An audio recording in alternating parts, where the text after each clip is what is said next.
पुण्याच्या स्वारगेट बस डेपोमध्ये 26 वर्षाच्या महिलेवरती शिवशाही बसमध्ये बलात्कार केल्याची संतापजनक घटना घडली होती।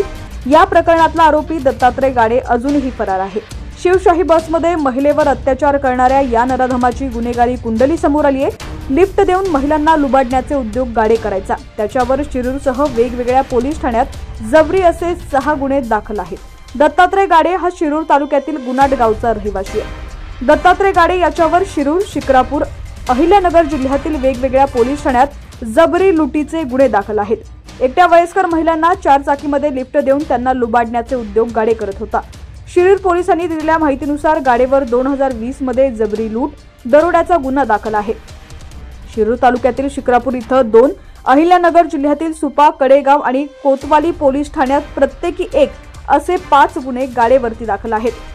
याशिवाय शिरूरच्या गुन्ह्यात दत्तात्रय गाडे शिक्षा भोगून 3 वर्षांपूर्वी कारागृहातून बाहेर आला होता। शिरूर आणि स्थानिक गुन्हे शोध पथकाच्या पोलिसांनी दिलेल्या माहितीनुसार 2019 मध्ये गाडे यानं कर्ज काढून स्विफ्ट ही कार विकत घेतली। या गाडीतून तो पुणे ते अहमदनगर अशी प्रवासी वाहतूक करत होता। दरम्यान याच महामार्गावर अंगावर जास्त दागिने असलेल्या एकट्या दुकट्या वयस्कर महिलांना तो लिफ्ट द्यायचा।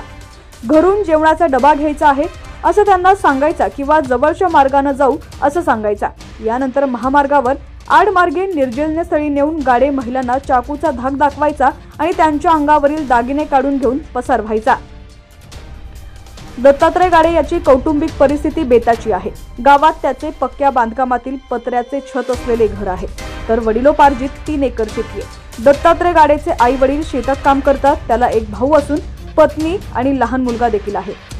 कुटुंब असलं तरी दत्तात्रय गाडे काहीही कामधंदा न करता टार्गेट मुलांसोबत उन्हाळक्या करत फिरतो। यातूनच झटपट पैसे कमवायच्या मोहात त्यानं हे उद्योग केल्याचं समोर आलंय।